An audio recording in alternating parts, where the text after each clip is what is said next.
Olá, amigos e amigas. Está começando com vocês o Economia e Desenvolvimento há 20 anos no ar. Obrigado pela fidelidade de vocês durante todo esse tempo, né? Vários canais, TVE, Bandeirantes, Canal 20 e tal. E há 10 anos aqui na TV Canal 6, a Grande Sul TV, para toda a região metropolitana de Porto Alegre, no site, no YouTube, enfim, naquelas plataformas digitais onde você pode acompanhar o nosso programa, inclusive fora do Brasil. Vilmar Govinati, chegou a primavera, né, cara? Chegando a primavera, aí um pouco Sim, chuvoso, chegou, nós estamos já na semana de primavera. O programa já está dia 20 agora, exatamente. começa essa semana. Revolução Farroupilha, primavera no dia seguinte. E aí, disseram que te viram de bombacha e bota, é isso? Inchado a rigor. Inchado, é? E o chapéu com tapeado na testa. Tem uns amigos aí que dizem que tu dá para um trovador, não é isso? Olha, essa história de dar para o trovador, ela é meio suspeita. Mas que eu faço as minhas rimas aí de repentista, eu faço, viu? Disseram que tu é um grande trovador. Bom, nós vamos, claro, quando o nosso programa há muito tempo já tem uma tradição, então nós mantemos essa tradição, que é começar o programa com o nosso espaço destinado ao Conversando sobre Contabilidade.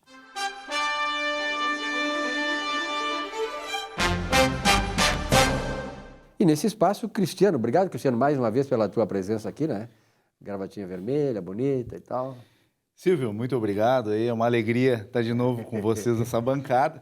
Infelizmente, essa gravata aqui, né? Tivemos um Bonita jogo gravata, aí, o Grêmio tomou uma ciranda, tá pedindo para tomar, né? Tô pedindo para tomar. Era para ter vindo com uma gravata vermelha mesmo, porque ontem o Inter representou bem. Mas não foi também tão tranquilo, né, Cristiano? A gente podia Começou trocar, bem, né? tá certo. A gente podia trocar de placar, né? Bom, aqui, ó, o Grêmio perdendo, o assunto futebol fica Tá encerrado por enquanto, né? Mas olha aqui, então vamos conversar com o Cristiano sobre...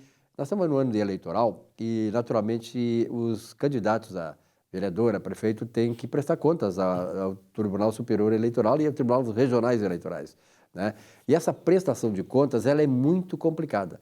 Olha, é tão complicada quanto a contabilidade que os empresários têm que ter para apresentar a Receita Federal, Imposto de Renda, enfim. Cristiano, quais os principais erros que se cometem, né? Naturalmente tem que se cometer erros, porque tão complexa é a legislação, na prestação de contas eleitoral. Então, Silvio, obrigado pelo convite mais uma vez. Então, a gente veio trazer aqui os principais erros que são acometidos nessas prestações de contas eleitorais. Assim, de 4 em 4 anos, a gente tem eleições municipais, de 4 em 4 anos, eleições, na verdade, federais e deputados estaduais federais, governadores e presidentes, né?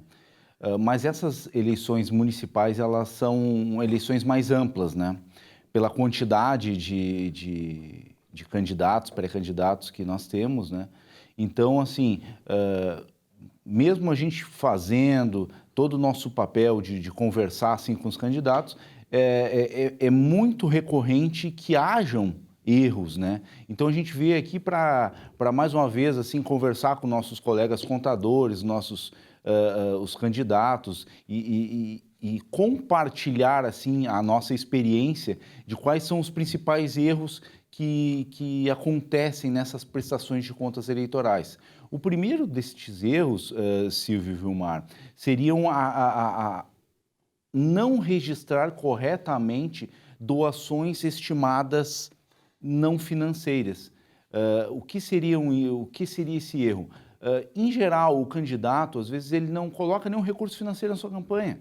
Ele recebe ali um material, né, de campanha da coligação, ou da majoritária, ou do partido, e ele coloca que a prestação de contas dele é zerada, quando, na verdade, ela não é zerada. Ela existe um recurso estimado. Aquele material que ele recebeu, houve um recurso que foi empregado nele, entendeu? Então, ele tem que dizer, olha, o partido doou determinada quantidade de material que se estima valer tanto. Isso aí se coloca na prestação, porque aí existe um controle, né? Então, isso vem muito dos últimos anos, o fortalecimento da transparência. O contador hoje e o advogado, eles são essenciais na prestação de contas eleitoral. Uma coisa, se o camarada, por exemplo, eu tenho uma casa, aí eu empresto essa casa para um candidato fazer o comitê eleitoral, isso aí tem que ser registrado também? Perfeito, tem que ser registrado. Tu vai fazer um um documento, né, um instrumento ali, ou um contrato de doação estimada, ou aluguel, mas geralmente é estimado, prevendo o prazo, porque ele tem que ter um prazo, né, início e final, né, em geral é o início da campanha até o primeiro turno, que para o candidato a vereador, né, ou até o final da campanha, se ele for ajudar ali a coligação para prefeito, né, e após esse período tu não tem mais. Então se estima esse valor com base no mercado imobiliário e tudo mais, e se reconhece que essa doação foi dada. E existe muitas peculiaridades, Silvio, porque tu só pode doar aquele imóvel, aquele bem que seja teu, que seja do doador. Né? A gente vê muito assim em campanha, a pessoa ela recebeu uma doação para utilizar um carro de som, tá? Mas aí a outra pessoa tá com o carro, mas não transferiu para o nome dela ainda. O proprietário é outra pessoa. O proprietário é outra pessoa. Então aí tu tens que documentar um pouco mais essa situação, né? Porque ele tem a posse e não tem a propriedade. Acaba se criando algumas dúvidas e sempre geram essas dúvidas, né? Tem que ser transparente, né? Transparente. Então esse é o principal erro. O segundo, cuidar dos prazos. A gente, nas prestações de contas eleitorais, nós temos prazo de 72 horas para fazer um relatório e enviar para a Justiça Eleitoral de todas as doações recebidas. Né?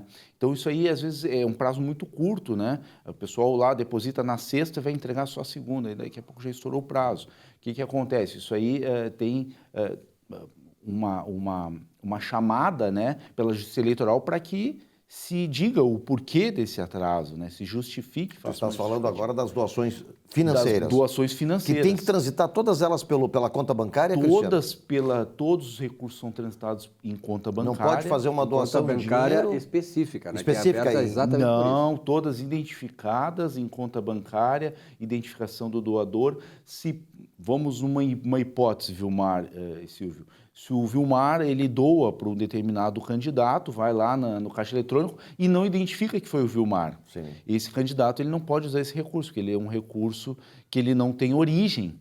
Então ele tem que ser devolvido para o Tesouro Nacional, ou tu tenha outros meios de comprovar que foi o Vilmar que... E qual é o prazo que começa, tu falaste em prazo, qual é o prazo que começa a obrigatoriedade da abertura das contas, que é conta jurídica, né? Isso, hoje a gente tem, o terceiro principal erro é exatamente este, abertura de contas bancárias. Hoje o pessoal vai abrir a conta, né? Ele já fez pedido de registro de candidatura, o partido fez, foi encaminhado o CNPJ, de posse do CNPJ ele tem que ir no banco fazer o registro das contas bancárias. Contas bancárias, tu tem recursos privados e recursos públicos. A gente não pode misturar esses dois recursos, por isso nós temos que abrir 3 contas bancárias.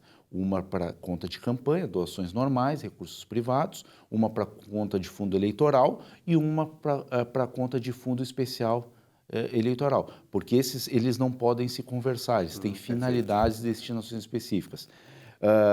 Silvio, outra coisa assim, por último, que tem que se cuidar muito, são as questões dos gastos, comprovações dos gastos.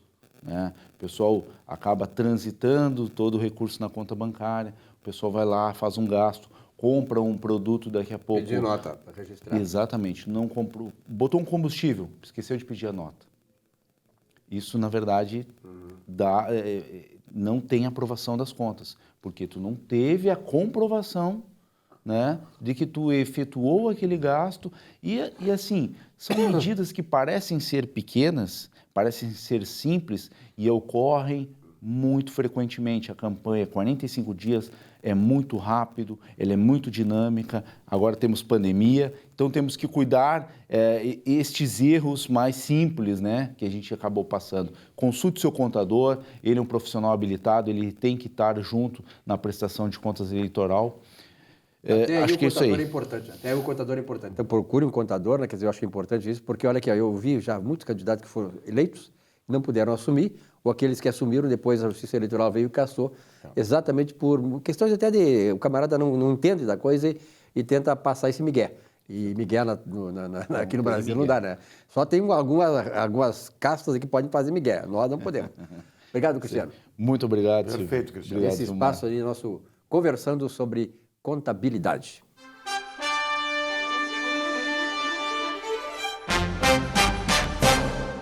Olá, somos espírito antes que matéria.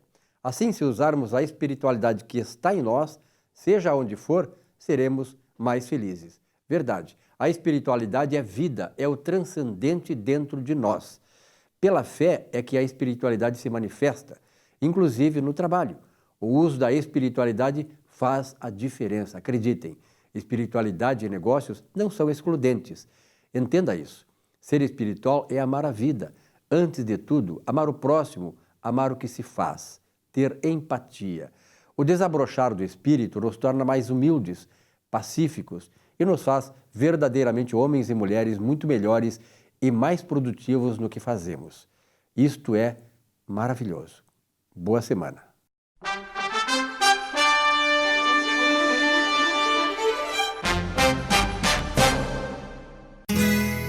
Ser gaúcho é preservar as tradições, é valorizar a educação e acreditar que um futuro melhor nasce nas páginas de um livro. É nossa tradição trabalhar duro. Temos orgulho do suor que escorre do rosto. Ele reconforta a alma e sedimenta uma vida digna. É nossa tradição valorizar o passado para desenvolver o futuro. CMPC Celulose Rio Grandense. Desenvolvimento é a nossa tradição.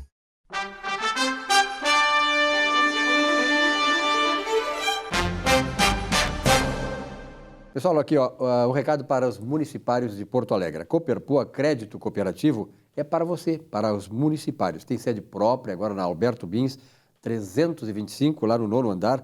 O telefone é 3284-2600. Se você precisando de empréstimos, consultoria jurídica gratuita, tudo lá na Coperpua. E a IES Manutenção Predial executa serviços preventivos, corretivos e de emergência em prédios que sejam residenciais ou mesmo industriais e comerciais, com fornecimento e instalação de equipamentos em geral. Façam contato e um contrato com a IES Manutenção Predial. 3276-3945. Vilmar Govinatsky, recebendo um casal de amigos aqui, a Fermiana, prazer em tê-la aqui, Fermiana. Muito prazer, obrigada. Muito legal tê-la aqui no programa. E o Carlos Pires, né? O Carlos Pires já não está estreando. O Pires está sempre na boca, né? Já está sempre por aqui. Sempre, né? A Fermiana está estreando hoje conosco, né? Mas o Carlos já é veterano. E aí, qual é o tema de hoje que o Pois Pires... olha, o Carlos Pires, então, é ex-diretor da IPTC, tem excelentes informações para trazer, novidades aí, que passaram pelo Legislativo, e a Fermiana também vai nos falar sobre educação especificamente para o trânsito, para o nosso comportamento. Mas vamos começar pelo Carlos. Quais são as novidades, Carlos, que transitaram pela Câmara de Vereadores? Parece que vem coisa aí que pode nos ajudar na coletividade? Sim. Na verdade, Silvio e Vilmar, ontem à tarde foi votado na Câmara Municipal um dos projetos que o prefeito encaminhou à Câmara Municipal, e esse especificamente falava em relação às taxas que a IPTC cobra do sistema de transporte. Então, foi aprovado ontem a retirada do percentual que a IPTC cobrava sobre o modal ônibus, que é a taxa de 3% sobre a CCT. O que nós achamos que realmente deveria ser retirado, porque isso vai fazer com que a tarifa do ônibus baixe. Então, somos favoráveis e acho que foi, nessa parte do projeto, foi boa. A IPTC tem como subsistir sem essa taxa, até porque a empresa ela tem outras fontes de renda e nesse momento de pandemia não é necessário e nem tem como se justificar que a empresa pública do município cobre uma taxa sobre o sistema, onerando assim a passagem do ônibus. Ainda mais onerando, né? Ainda mais numa situação como tu colocaste de pandemia, em que houve um prejuízo sério para as empresas. Né? Exatamente. Outras taxas que ontem não estavam no projeto, mas foram algumas emendas que apareceram, que nós também achamos importante que tenham sido votadas e aprovadas as emendas, são as taxas que retiram do modal táxi algumas taxas que o táxi pagava. Por exemplo, a taxa que era cobrada sobre o GPS dos veículos. E essa taxa também vinha para a EPTC para fazer o pagamento desse sistema todo. Mas acho que o sistema táxi também já está tão onerado que tem que tirar alguns valores, algumas taxas, para que esse sistema, enfim, para que o transporte consiga trabalhar numa tarifa menor. Também foi tirado ontem a taxa de gerenciamento de operação dos táxis, que também onerava. Por que eu digo que a gente é favorável a isso, que o grupo de trabalho da mobilidade humana é favorável? Porque todas essas retiradas vai vir em favor do quê? Da população, que vai pagar um valor a menos, e o equilíbrio que nós achamos e devemos seguir, que é o modal táxi ter as mesmas vantagens enfim, e as mesmas obrigações que os aplicativos têm. Hoje, o aplicativo não tem taxa nenhuma. Não paga nada disso. Não paga nada. Então, por que o sistema táxi, que é um sistema regulamentado, tem que pagar? Perfeito. Entende? Então, até que a gente consiga fazer a regulamentação dos aplicativos, os táxis têm que ter as mesmas vantagens que o sistema tem, porque isso vai refletir diretamente na tarifa. Ou a questão toda é a seguinte, ou onera todos, ou né? não onera ou nenhum. não onera nenhum, que aí faz acaba privilegiando uma determinada categoria. Né? Assim como, reitero aqui no programa passado, eu já havia afirmado e continuo dizendo, Claro. somos favoráveis aos aplicativos. Eles vieram para ficar. Todos nós sabemos disso.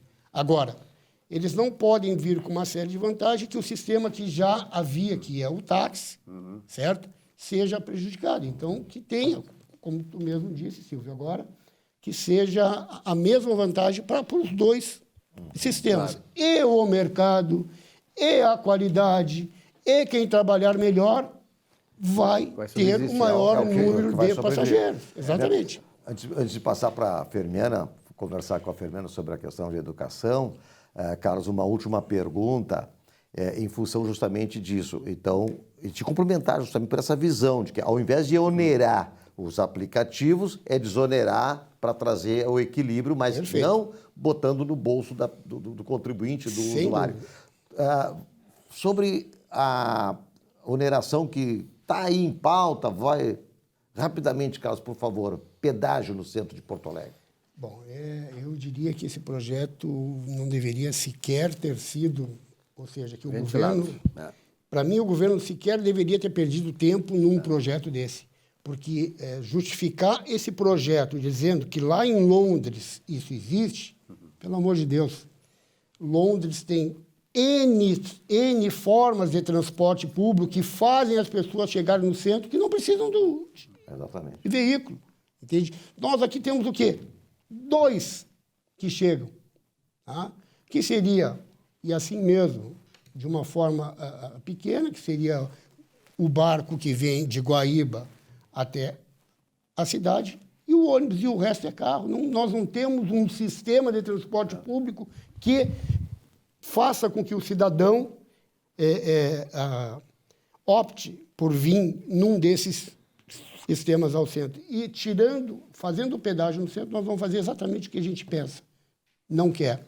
Nós não queremos que o centro da cidade vire Fica abandonado. uma cidade abandonada. Vai ser mais esvaziado do que já está. Aliás, esse tipo de atitude, por exemplo, essa desoneração do sistema de transporte de Porto Alegre, vem em boa hora, mas poderia ter vindo antecipadamente.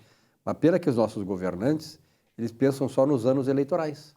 Né? Sempre acontece isso. E vale para todos os governantes. Quer dizer, passa 3 anos sem fazer nada, submetendo a população às mais humilhantes situações, aí no ano que é a eleição, os caras fazem isso. Não é para o atual prefeito, não é para o atual governador, mas são todos os políticos. Nós temos que pensar isso na hora da eleição. Quer dizer, então, fica esse registro aí, né, Vilmar? A educação no trânsito é fundamental também. É fundamental, né, Fermiana? Como é que estão esses projetos aí de educação para o trânsito? Bom, o nosso grupo, bom dia primeiro, né? O nosso grupo de mobilidade de trabalho, mobilidade humana, né? A gente discute muito as questões de educação, né, Vilmar? Esse grupo é forte, né? É muito forte, é um grupo formado por pessoas muito qualificadas, né? E assim, o que a gente pensa? A educação, antes de tudo, ela passa por esse processo de mudança de comportamento, né? Como tu faz isso? Faz isso da mesma maneira que a gente tem que pensar as questões ambientais. Faz isso com exemplo, né? E faz isso construindo com as pessoas que são formadores, né? Levando para as escolas. Como que tu vai levar? Tu vai colocar mais uma função para o professor? Tu vai aumentar o currículo dele? Não. Tu vai fazer formação de professores. É isso que a gente pensa. Levar a nossa experiência, o nosso conhecimento empírico de quem trabalha com educação, de quem trabalha com essa mudança de paradigma e levar para as escolas. Os professores da rede municipal e estadual, eles têm horas de formação. Por que não transformar essas horas de formação colocando como obrigatório? Bom, são 20 horas de formação, nós vamos oferecer para vocês 20 horas de educação para o trânsito. E vocês vão ser multiplicadores dentro dos espaços escolares para trabalhar com as crianças, para trabalhar com os adolescentes. Isso contando, claro, com o apoio, com todo o suporte conjunto. Dos gestores. Dos gestores que trabalham com mobilidade urbana, com educação para o trânsito, com uma equipe qualificada. Secretarias Municipais de Educação. Exatamente. Tudo. A tua colocação é no sentido, então, de que não haja professores específicos e sim todos os professores se engajem no propósito, é isso? Exatamente, Vilmar. Que seja interdisciplinar. Beleza. Que isso passe por todas as matérias, que todos os professores, de alguma maneira, tenham subsídio, tenham assim, recursos para trabalhar com as crianças, sabe? E isso é importante, né, que tu fala essa questão aí, porque o professor, ele exige, ele naturalmente ele exige dos seus alunos, e para o aluno, ele é um mestre, ele é um orientador. Ele né? é um modelo, né? É um modelo. Por exemplo, na família, hoje em dia, tu não tem como os pais trabalham e tal, então a criança, normalmente nessa idade, né, no ensino fundamental, por exemplo, ela não tem essa possibilidade de, na família, ter esse tipo de educação. Muitas vezes né? não tem nem tempo dentro de casa, né? Quando tu tá com os teus filhos... É um projeto maravilhoso. Isso a gente vai levar, vamos levar adiante, vamos aplicar, né? Sim. Temos uma equipe extremamente competente para fazer isso e acho que para os professores, porque quando eles têm a obrigação de fazer esses cursos, muitas vezes eles ficam procurando essa formação, vou fazer porque é necessário. E se tu tem para oferecer essa formação... Enriquece o próprio professor, Exatamente. Né? E as crianças são, meu Deus, são ótimos propagadores e são eles que vão mudar. Eles mudam, inclusive, até a gente, os pais. Mudam o cinto de segurança, né? Pelo amor de Deus, foi uma mudança incrível. Hoje tu vê as crianças pedindo para os pais coloquem o cinto, né? E elas entram, a primeira coisa que pedem é o cinto de segurança. Exatamente, o cinto de segurança. Que mudou, né? Aí tem certos motoqueiros aqui, a gente conhece na praça, viu? Que tu tem que encaminhar uns caras aí para fazer um curso desse. Né? Bom, isso fica à vontade. Tem um na mesa aqui, ó. Tem um na mesa aqui. Mas eu diria assim... Mas ele é um ótimo motoqueiro, a gente já sabe. Eu diria assim, eu acho que Salvou, né?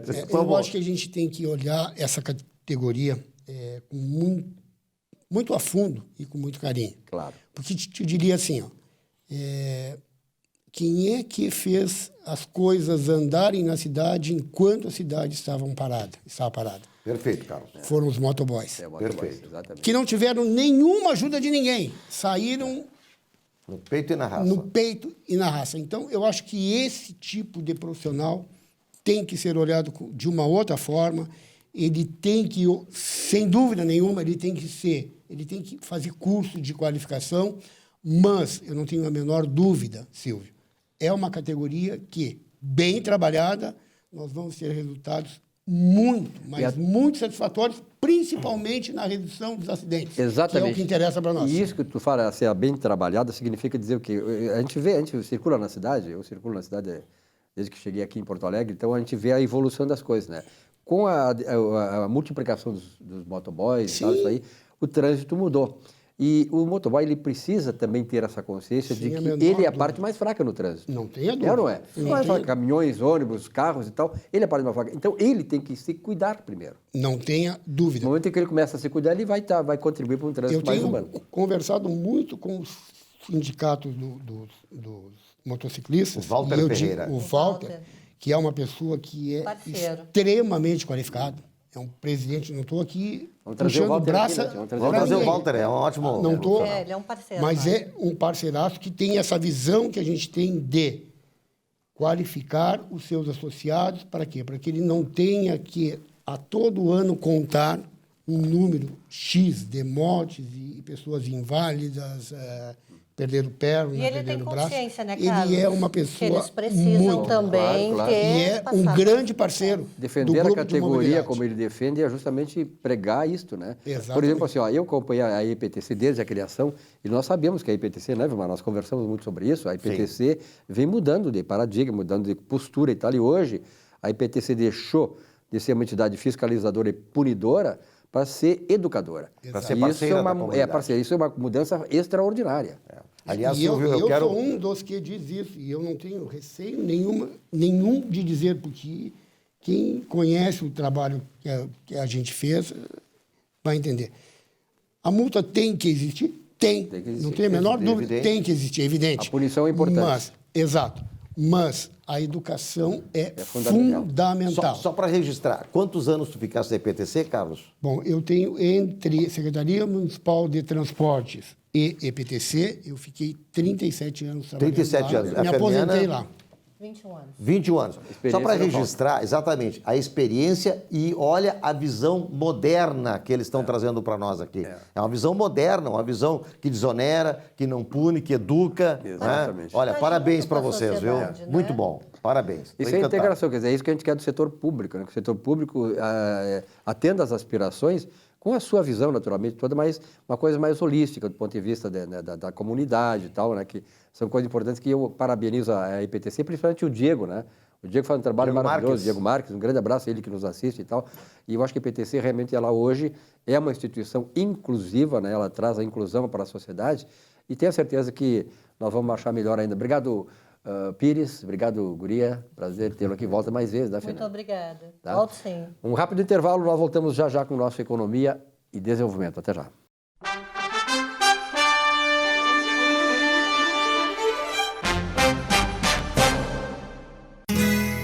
Ser gaúcho é preservar as tradições, é valorizar a educação e acreditar que um futuro melhor nasce nas páginas de um livro.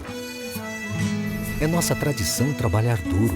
Temos orgulho do suor que escorre do rosto. Ele reconforta a alma e sedimenta uma vida digna. É nossa tradição valorizar o passado para desenvolver o futuro. CMPC Celulose Rio Grandense. Desenvolvimento é a nossa tradição.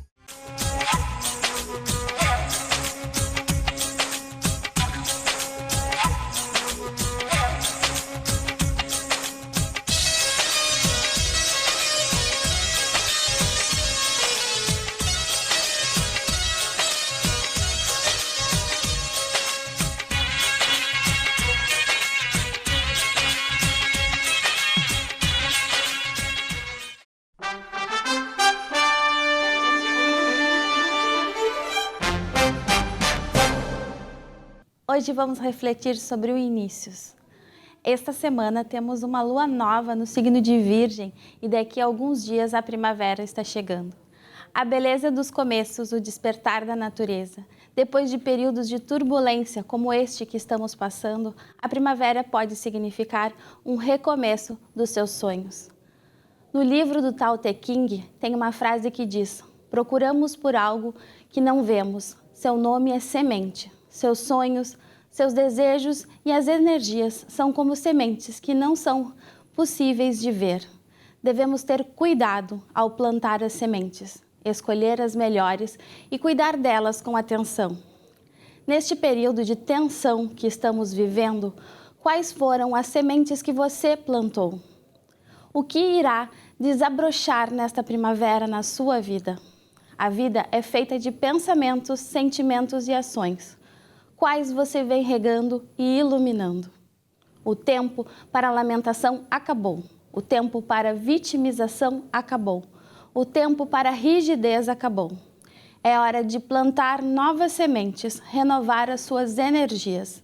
Este ano, particularmente depois dessa tensão vivida por todos nós, podemos estar com pouca energia ou mesmo sentindo desesperança em relação ao futuro. Mas é muito importante acordar a confiança e a fé para que você possa projetar um futuro melhor. Sendo realista, as tensões não deixarão de existir do dia para a noite, mas a sua visão de como encarar a situação pode sim ser fortemente alterada. Ainda teremos dias tensos esta próxima semana, onde a vontade de agir e as nossas ideias estarão conflitantes. A sensação de que uma força puxa para um lado e outra puxa para o outro. No entanto, saber equilibrar as tensões e fazer o uso do melhor de cada lado fará você florescer os seus projetos. É tempo de ponderar as forças e não brigar com elas. Estamos entrando em uma fase do ano de equilíbrio entre o dia e a noite. Por que não equilibrar as forças que existem dentro de você? O cenário perfeito está se construindo. Você ainda terá de abrir mão de algumas coisas em detrimento de outras. Pondere suas opiniões e suas atitudes, mas não desista de seus objetivos. Talvez tenha que percorrer por caminhos diferentes para chegar a seus objetivos. Aprecie a beleza da vida que lhe proporciona. Talvez encontre belezas inimagináveis no novo percurso. A vida está te chamando para a felicidade. Mude a sua forma de ver a vida. Bom, nesse espaço do Economia e Desenvolvimento, estamos recebendo aqui, Vilmar, o nosso grande consultor empresarial, que sabe tudo de economia, área empresarial, tal, negócios, Carlos Biderman. Carlinhos, obrigado pela tua presença aqui. Muito obrigado, Silvio. Mais uma vez. Satisfação, Vilmar, estar com vocês aqui mais uma vez. É sempre bom conversar contigo, né? Aliás, ele também é presidente do Conselho Deliberativo do nosso tricolor, Grêmio Porto Alegrense. Também não. É presidente. É presidente do Conselho Deliberativo do Grêmio, né? Mas isso é um assunto, essa semana vamos passar assim, ó, livre com esse assunto do Grêmio, porque o Grêmio perdeu lá no Chile, né? Mas, de qualquer maneira, Carlos Biderman, nós estamos aí no momento de retomada das condições econômicas e tal, a previsão do PIB. Por exemplo, assim, a CEPAL, lá em junho, dava que o Brasil devesse, nesse segundo semestre, na retomada, cair 9% no PIB. As coisas começam agora a se reacomodar, agora tem projeções de 4,5%. Qual é a tua expectativa? Olha, Silvio, qualquer número que se jogar não tem muito, quer dizer, não tem muita consistência, né? Mas eu acho que a queda deve ficar nessa faixa entre 4 e 6, acho que o número mais aproximado seria em torno de 6, né?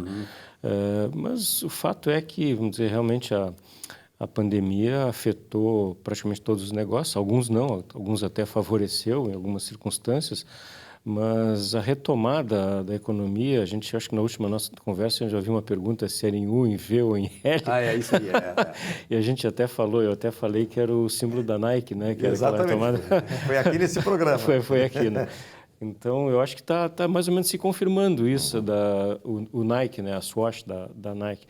Então, aos poucos as coisas vão retomando, eu acho que a sociedade está ansiosa e uma certa desobediência civil acontece, né? Porque a sociedade não respeita totalmente o que está, vamos dizer assim, estabelecido. Mas a gente tem andado muito pela cidade, a gente vê que o comércio informal, especialmente, ele é muito mais rápido, né? E ele se mobiliza com mais velocidade. Ele não tem que também, também não é tão suscetível às normas, às multas, às regras estabelecidas pelos nossos governantes. Então, ele acaba se agilizando. Se a gente vai na Assis Brasil, ali no centro da cidade, se via mesmo durante a época que estava tudo fechado, que os caras estavam abertos normalmente, né? E não queriam saber, né? É questão de sobrevivência, né? Claro, é questão de sobrevivência. Alguns até com meia cortina fechada e tal, o cara entrava por baixo, levanta, abaixa. É até divertido de ver aquilo, né? Mas então o que acontece é isso, a sociedade se protege, mas isso não acontece de maneira geral.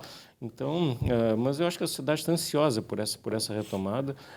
É evidente que essa contribuição, os R$600 aí do nosso Bolsonaro ajudaram demais a sustentar a base da economia, né, e vão ajudar até dezembro, reais, né? até dezembro, né? Até dezembro. Então isso ajudou bastante o pessoal de baixa renda, que eles ficaram sem empregos. Mas, enfim, o desemprego é gigantesco, né? E o pequeno negócio, o pequeno comerciante, o restaurante, quem trabalha com turismo, enfim, uma série de outros setores foram extremamente afetados. Até, incrivelmente, a área da saúde, né? O que é não Covid foi muito afetado por porque as pessoas deixaram os tratamentos seletivos, as consultas deixaram para fazer. Até muitos casos estão acontecendo, vocês têm acompanhado isso, muitos casos têm acontecido de pessoas que ficam doentes e não buscam tratamento, e tem acontecido, vamos dizer assim, de incidências de óbitos e outros problemas graves por falta de atendimento, falta de tratamento. Falta de prevenção. Então, a saúde acabou sendo afetada muito nesse processo. Então, os efeitos a gente ainda não tem condição de dimensionar, mas esperamos que a economia retome, vamos dizer assim, com alguma velocidade, especialmente que a gente consiga, vamos dizer assim, que não haja uma segunda onda, como é a expectativa na Europa, vamos dizer assim, com o fim do verão, a aproximação do inverno, que possa haver uma segunda onda. Nós estamos caminhando para o verão, então a gente tende a caminhar para uma situação um pouco mais tranquila. Que é invertida, né? Que é invertido. E temos o caso famoso da Suécia, que não teve lockdown e tem um índice baixíssimo de incidência de coronavírus. Então, a grande pergunta é, estávamos certos?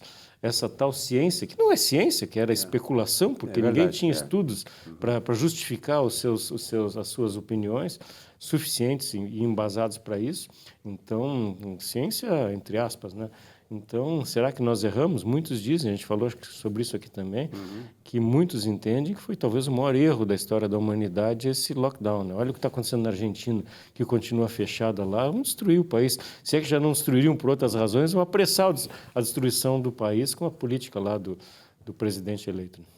Falasse, Biderman, sobre a questão de alguns empreendimentos terem tido mais sucesso, outros menos sucesso, enfim. O que tu identifica nos setores que realmente conseguiram sobreviver e até conseguiram progredir e vão ter a curva mais rápida de ascensão, e setores que não têm essa mesma possibilidade? Quem não teve, né? Quem não teve essa possibilidade foi o pessoal, e não tem ainda, o pessoal do turismo, tudo ligado a turismo, seja de negócio, seja, enfim, de lazer. Esse pessoal que está em hotéis, enfim, companhias aéreas, e toda a relação dessa cadeia produtiva foi extremamente afetada e continua mais sendo, afetada, né? talvez, a própria Fraport está dizendo que só vai retomar em 2025 o nível normal de, quer dizer, para fazer uma projeção, né, nas circunstâncias atuais para 2025 é um chute, né, obviamente, mas, enfim, é uma especulação de quem está no setor, né?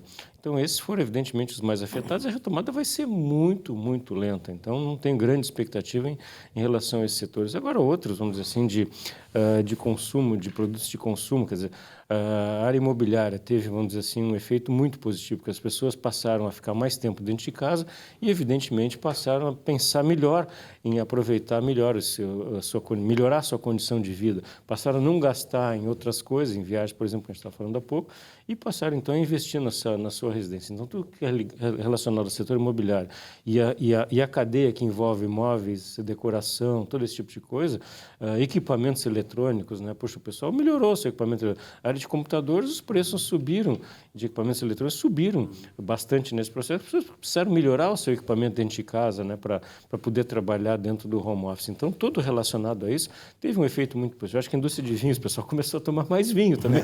Eu acho que a indústria de vinhos está tendo, vamos dizer assim, um efeito... Agropecuária também, né? Agropecuária, com certeza, porque Alimentos. o consumo continua, né? Então, tudo isso continua acontecendo e até alguns preços subiram em relação a isso, o que é natural, né? Então, esses setores foram, sim, beneficiados nesse processo e, vamos dizer assim, eu acho que esse novo normal, se é que vai haver um novo normal, ele indica uma mudança de hábitos de consumo, com certeza, e obviamente que os agentes econômicos estão de olho novos hábitos de consumo e como as pessoas vão se comportar a partir daí.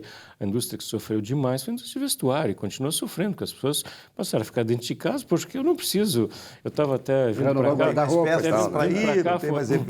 para cá, fui olhar o meu armário, vou pegar um paletó, acabei pegando um casaco mais esportivo. Poxa, mas será? Nem me lembrava dos paletós que eu tinha, porque faz 6 meses que eu não uso. Então, essa indústria sofreu demais, porque as pessoas passaram a ficar dentro de casa, então começaram a consumir abrigo, enfim, pijama, chinelo, esse tipo de coisa, mas não os produtos que usavam normalmente no seu dia a dia. Ia comer mais também, o arroz subiu também por isso. Também, ia comer mais.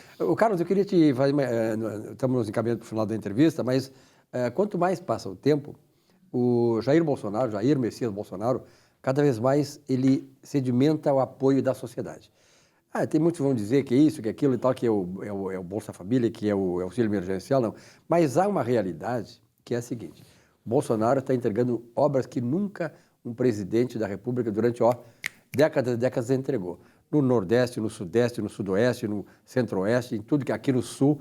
Quer dizer, não te parece que o Bolsonaro está cada vez mais consolidando a situação como um grande líder brasileiro? Exatamente por isso, quer dizer, apesar de toda a guerra da informação, toda a guerra que os setores que foram atingidos, aqueles que vinham da corrupção e tal, e que o Bolsonaro está desafiando eles, que ele está se consolidando como um dos maiores presidentes do Brasil? Eu não diria isso, Silvio, não diria isso, mas também não vou para o outro lado, tá? Eu acho que o Bolsonaro iniciou muito bem, apesar das maluquices de discursos absolutamente deslocados, ele devia se preservar mais, ficar mais resguardado, mas as atitudes dele, a postura, vamos dizer assim, trazendo Paulo Guedes para o governo, foi iniciando um caminho, vamos dizer assim, liberal dentro do que nunca aconteceu na história brasileira, foi extraordinário. Me preocupa o afastamento dele daqueles conceitos liberais, o caminho dele para o centrão, no sentido de, vamos dizer assim, fazer as negociações que deveria ter feito lá atrás. Sobrevivência política. Né? Sobrevivência que deveria ter feito lá atrás, essa construção política que não fez. Então, me preocupa esse, vamos dizer, esse grande acordo que está fazendo com essas... Então, qual é o Bolsonaro que nós estamos falando? É o Bolsonaro que se elegeu com um discurso liberal, com uma proposta liberal, mesmo não sendo um liberal. Então, isso me preocupa, essa mudança de postura do Bolsonaro. Agora, ele tende, sim, pela mudança de atitude dele, sendo mais com a própria contribuição do Renda Brasil, desses R$600, 300 agora, dessas inaugurações de obras que ele está fazendo, ele tem esse lado populista e, vamos dizer assim, de realizador que está, vamos dizer assim, trazendo grandes dividendos políticos. Eu acho que ele se caminha, sim, com muita celeridade para uma reeleição relativamente tranquila. Tanto é verdade que o Congresso está lá querendo acabar com a reeleição, porque sabe que a chance dele se reeleger é muito grande. E acho também, Silvio, que essa rejeição, vamos dizer assim, por determinados setores, especialmente por parte de grande parte da imprensa, isso gera na população um efeito contrário. As pessoas se sentem agredidas e se colocam na posição dele, que a agressão reiterada te faz colocar no lugar do agredido, tá certo? Então, o efeito é o contrário nesse processo. Então, quanto mais ele é agredido, mais ele se fortalece sem dizer nada, tá certo? Então, acho que quem quer destruí-lo está com uma estratégia completamente equivocada, está fortalecendo o Bolsonaro. Está se autodestruindo. Biderman, que bom conversar contigo. Tu agora vai viajar de novo? Já começou tudo de novo? Não tem nenhuma perspectiva de viagem, fazendo tudo de casa. Então, melhorou o equipamento de informática.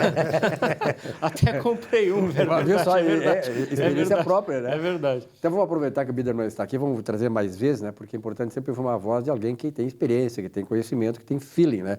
Do que está acontecendo e nos trazer informações desta natureza. Biderman, obrigado pela tua presença aqui e dá-lhe Grêmio, né? Eu que agradeço, Silvio, dá-lhe Grêmio. Vamos recuperar esse momento ruim, vai passar rapidamente. Tá certo, vai ser bala de Grenal aí pela Libertadores. Um rápido intervalo, voltamos já com o nosso Economia e Desenvolvimento. Daqui a pouco.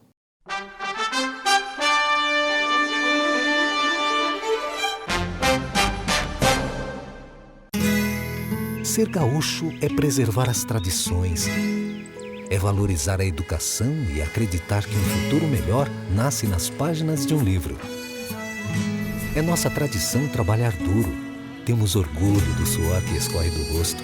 Ele reconforta a alma e sedimenta uma vida digna. É nossa tradição valorizar o passado para desenvolver o futuro.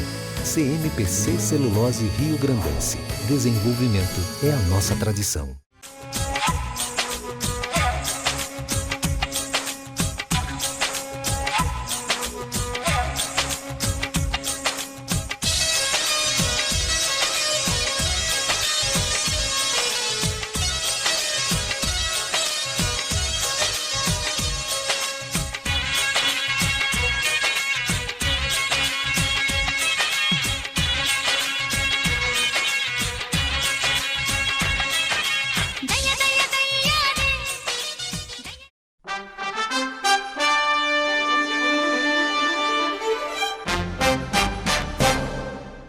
Nunca se afaste dos seus sonhos, porque se eles forem, você continuará vivendo, mas terá deixado de existir.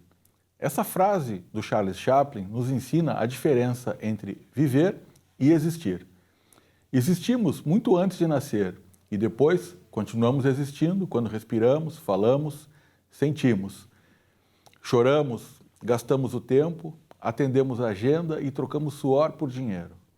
Chaplin coloca a palavra sonho no meio da sua frase, para convencer que viver é mais que existir, e nem todos vivem. Viver é ter prosperidade, posicionamento, fazer diferença. É respirar e no meio do dia se sentir feliz, deixando pequenas as agruras que a aspereza dos segundos tenta nos imputar.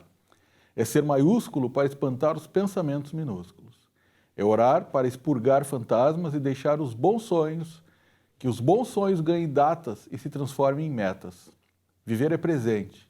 Existir é o saudosismo do que passou, misturado com a ansiedade do que está por vir. Uma boa semana a todos. Muito bem, nesse último bloco do programa dessa semana, estamos recebendo aqui nossos amigos Rubens Martins. Como é que tá, meu caro? Tudo bem, Silvio. E que dupla, hein?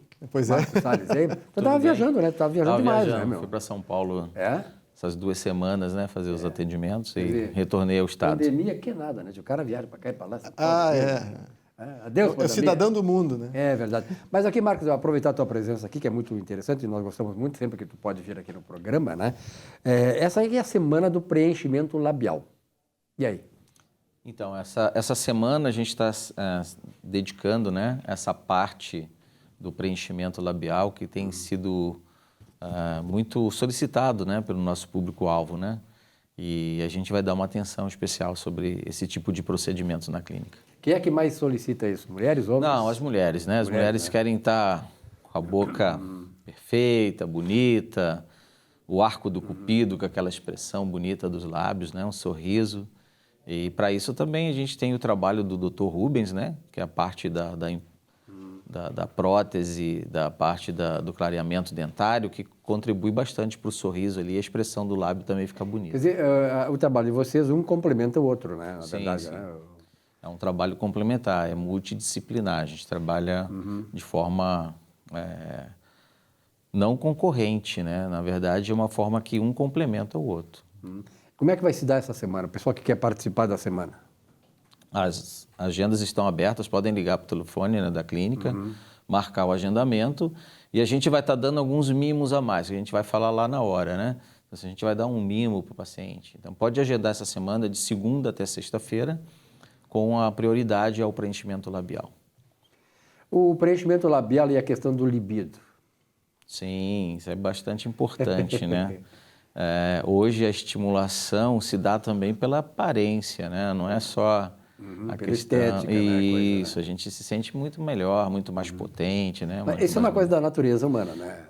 Natureza humana e que é perfeitamente normal. No mundo hoje, né, a pandemia tem tirado a gente de alguns conceitos sociais aí. Então a gente está mais próximo, né, da família, da esposa, E nós da namorada, do amante. O Brasil, aliás, o sul-americano, né, ele tem uma certa dose maior de erotismo, né, principalmente brasileiro, né? Isso aí toca muito nessa questão dessa área, né? Sim, é importante. É importante a gente estar se sentindo bem, né? Se sentir bonito, né? Se sentir com autoestima elevada. E a gente está aqui para contribuir para isso. E claro, a tua presença, a tua participação também é importante, né, Rubens? A questão que tu fala aí da estética do sorriso, né? Sim. Nós temos, assim, em se tratando de estética facial, uma série de procedimentos e tecnologias que hoje nos amparam, né? O Dr. Marcos sabe bem disso, que ele trabalha muito com estética e cirurgias de face, que alinham tanto a parte cirúrgica quanto a parte odontológica. Então, nós temos hoje, a gente diz que o sorriso é o espelho da alma, né? Em odontologia a gente fala muito sobre isso, né? Inclusive, nós temos imagens que mostram pessoas bonitas, né? E que foram eliminadas o sorriso digitalmente ali, para ver o quão importante é o sorriso dentro da harmonia e da estética da face. O sorriso é de deveras importância dentro da harmonia e da beleza. Então, é um dos principais pontos que a gente analisa, às vezes, ao observar uma pessoa, é o sorriso. Então, a falta de um dente torto, um dente quebrado, isso aí interfere muito na estética da pessoa, na estética facial. E hoje nós temos procedimentos como, por exemplo, os implantes dentários, né? Nós temos as facetas de porcelana, as lentes de contato, lentes de resina, que a gente consegue modificar o formato dos dentes, a cor dos dentes, o tamanho dos dentes. E hoje em dia, né, a questão do dente, que é importante, porque, como tu disseste, o sorriso, muitas pessoas ficam inibidas de sorrir por causa da questão de dente, que tem dente, a cor dos dentes, não falta dente, etc. e tal. Eu quero trazer um exemplo aqui para você, quero confirmar contigo aí, que é o exemplo agora que surgiu essa questão do Tribunal Superior Eleitoral, das eleições, o Dr. Drauzio Varela. Ele está numa propaganda, observe a propaganda que ele faz na televisão, e eu fiquei assim impressionado de ver o estado dos dentes dele. Né? Tu olha ele falando, eles têm os dentes completamente irregulares, pretos, quer dizer, e um cara que tem recurso, né? Disforme, né? Disforme e tal, né? É interessante, né? Assim, hoje a gente lida bastante com essa questão da harmonização facial, e é importante porque é um conjunto, né? Então a gente tem que melhorar toda essa parte estrutural de musculatura, pele, manchas, e a parte dentária, que está envolvida também a parte da estrutura óssea, né? Sim. Então a pessoa se sentir bem e se sentir com saúde. O importante hoje em dia é fazer uma disciplina para que as pessoas se sintam bem com esse comportamento geral que é hoje que a gente precisa. Estar bem e, a princípio, sempre com saúde. E aí, doutor? Dentro da odontologia, nós temos hoje essa especialidade que se chama harmonização orofacial. E essa especialidade, ela engloba não só procedimentos de harmonização facial, mas também orais, que alinham muito e fazem uma fusão entre essas duas áreas, tanto a beleza da face quanto a beleza do sorriso. Por exemplo, na implantodontia, às vezes um paciente que usa uma prótese total, uma dentadura, e ele quer fazer a troca dessa dentadura por uma prótese fixa, né? Implanto suportado, é colocado os implantes.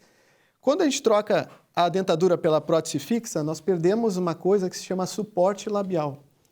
A gente perde o flanco vestibular da prótese total e há uma deiscência do lábio superior. E a pessoa parece que fica com o lábio murcho, meio caído.